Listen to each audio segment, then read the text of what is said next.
കേരളത്തിലെ മാധ്യമങ്ങൾക്ക് തിരുവോണത്തിനേക്കാൾ വലിയ ഓണമായി. കാരണം പുതിയ ഒരു സെക്സ് വിഷയം കൂടി കിട്ടിയിരിക്കുന്നു. ഈ സെക്സ് വിഷയത്തിൽ വളരെ വ്യാപ്തിയുള്ള സംഗതികൾ അടങ്ങിയിട്ടുമുണ്ട്. അതുകൊണ്ട് എത്ര നാൾ വേണമെങ്കിലും ഈ ഗൾഫ് മലയാളികളൊക്കെ ഓണാഘോഷം നടത്തുന്നത് പോലെ അടുത്ത ഓണം വരെ തലയോണത്തിൻ്റെ ആഘോഷം നടത്തുന്നത് പോലെ ഇത് ആഘോഷിക്കാൻ പറ്റിയ വിഷയവുമാണ്. നമസ്കാരം.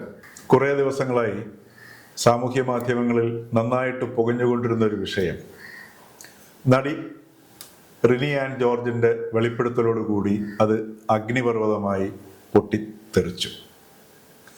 അങ്ങനെ രാഹുൽ മാങ്കൂട്ടത്തിലിൻ്റെ പേര് റിനി പറഞ്ഞില്ല എങ്കിലും വളരെ വ്യക്തമായിട്ട് അരിയാഹാരം പോലും കഴിക്കാത്ത, 3 നേരവും ഗോതമ്പ് കഴിക്കുകയോ അതല്ലെങ്കിൽ മറ്റേ മില്ലറ്റ്സ് കഴിക്കുകയോ ചെയ്യുന്ന മലയാളിക്ക് പോലും മനസ്സിലാവുന്ന രീതിയിൽ റിനി രാഹുൽ മാങ്കൂട്ടത്തിനെ നമ്മൾ മലയാളികളുടെ മുമ്പിൽ പ്രതിഷ്ഠിക്കുകയും ചെയ്തു.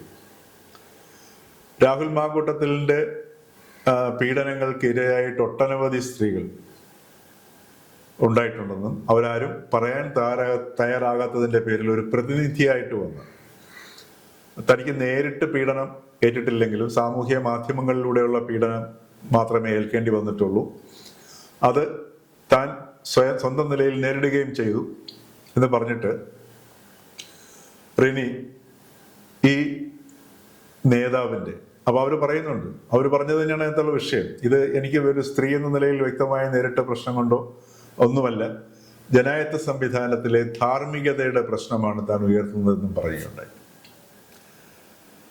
അത് തന്നെയാണ് ഒരു വിഷയം.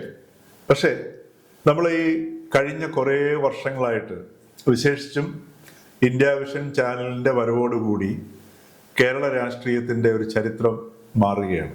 കാരണം കേരള രാഷ്ട്രീയത്തിൻ്റെ മന്ത്രിസഭകളെയും മന്ത്രിമാരെയും വീഴ്ത്തുന്നതിലും കയറ്റുന്നതിലും, അതായത് കേരള രാഷ്ട്രീയം എന്ന് പറയുന്നതിൻ്റെ അടിസ്ഥാന ഘടകം സെക്സായി മാറി.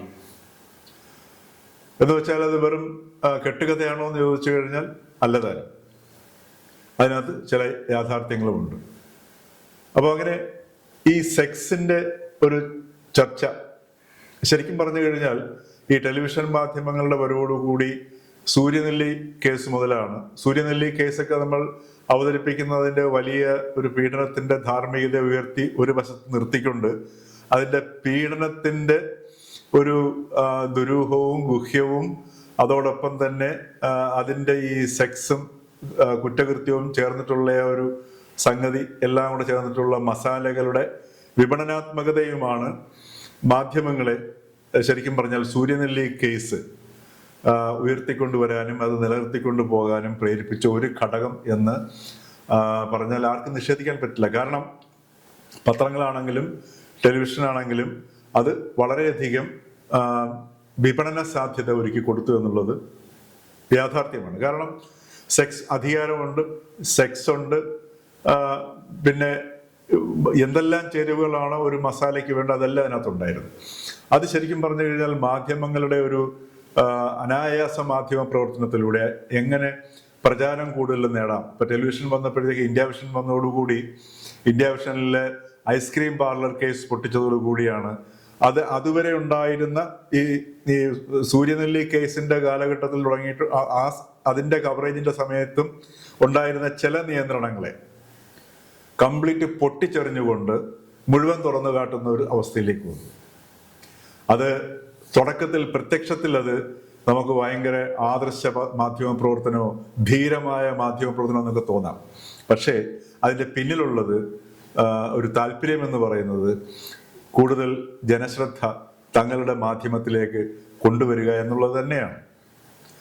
ഇത് ഒരു സ്ഥിരം പാറ്റേണായി കേരളത്തിലെ മാധ്യമങ്ങളെ എല്ലാം തന്നെ അത് ബാധിക്കുന്ന അവസ്ഥയിലേക്ക് വന്നു. അപ്പൊ ഇത് സമൂഹത്തിൽ സൃഷ്ടിക്കുന്ന ഒരു മാറ്റങ്ങളുണ്ട്. അന്ന് ഐസ്ക്രീം പാർലർ കേസിനോട് ശേഷം ആ വിവാദം ഉണ്ടായി. ഒടുവിൽ അന്ന് വ്യവസായ മന്ത്രിയായിരുന്ന PK കുഞ്ഞാലിക്കുട്ടിക്ക് രാജിവെക്കേണ്ടി വന്നു. പിന്നീടുള്ള തിരഞ്ഞെടുപ്പിൽ അദ്ദേഹം തോറ്റു. ആ തോൽവി എന്ന് പറയുന്നത് ഒരു ചില മൂല്യങ്ങളോട് സമൂഹത്തിലുണ്ടായിരുന്ന ചില താല്പര്യങ്ങളോ അതല്ലെങ്കിൽ അവർ കൽപ്പിച്ചിരുന്ന വിലയായിരുന്നു. എന്നാൽ പിന്നീട് 5 വർഷം കഴിഞ്ഞപ്പോഴത്തേക്ക് ഒരു പക്ഷേ എനിക്ക് തോന്നുന്നു മലപ്പുറം ജില്ലയിൽ എനിക്ക് തോന്നുന്നു അദ്ദേഹത്തിന്റെ രാഷ്ട്രീയ ജീവിതത്തിൽ തന്നെ വമ്പൻ ഭൂരിപക്ഷത്തോടു കൂടി കുഞ്ഞാലിക്കുട്ടി വിജയിച്ചു വരികയും പിന്നീട് മന്ത്രിയാവുകയും കേരള രാഷ്ട്രീയത്തിൽ മറ്റെന്നത്തേക്കാളും സ്വാധീനത്തോടു കൂടി പി കെ കുഞ്ഞാലിക്കുട്ടി മാറുകയും ചെയ്തു. അപ്പൊ ഇവിടെ ഈ മൂല്യങ്ങൾക്കൊരു മാറ്റം സംഭവിച്ചിട്ടുണ്ട്. സമൂഹത്തിലുണ്ടായ മാറ്റമാണ് അത്. കുഞ്ഞാലിക്കുട്ടിയുടെ അല്ലെങ്കിൽ പി കെ കുഞ്ഞാലിക്കുട്ടിയുടെ വിഷയമല്ലത്. ആ സമൂഹത്തിൽ പി കെ കുഞ്ഞാലിക്കുട്ടിയും ഉൾപ്പെടുന്ന സമൂഹത്തിൽ പറ്റിയ ഒരു മാറ്റമാണ്. ആ മാറ്റത്തെ സൃഷ്ടിച്ചതിൽ മുഖ്യ പങ്ക് ഈ ഉത്തരവാദിത്വമില്ലാത്ത അല്ലെങ്കിൽ സൂക്ഷ്മ മൂല്യങ്ങളുടെ മൂല്യമറിയാതെ മാധ്യമങ്ങളെടുത്ത് തോന്നിയപടി കൈകാര്യം ചെയ്തതിന്റെ ഫലമായിട്ട് മലയാളിയുടെ മനസ്സിൽ നഷ്ടപ്പെട്ട മരവിച്ചുപോയ ഭാവുകത്വങ്ങളും അതേപോലെ സൂക്ഷ്മ വികാരങ്ങളും അതിൻ്റെ ഫലമായിട്ട് സൗന്ദര്യമാണ് നഷ്ടപ്പെട്ടത്. ഈ സൗന്ദര്യത്തിൽ നിന്ന് മാത്രമാണ് സെക്സിലേക്ക് പോകാൻ കഴിയുക. എങ്കിൽ മാത്രമേ സെക്സിന്റെ സൗന്ദര്യവും ആസ്വദിക്കാൻ പറ്റുകയുള്ളൂ. മറിച്ച് സൗന്ദര്യം എന്ന സൂക്ഷ്മ ഘടകത്തെ മാറ്റി നിർത്തിക്കൊണ്ട് സെക്സിലേക്ക് പോയി കഴിഞ്ഞാൽ അത് വൈകൃതമായി മാറും.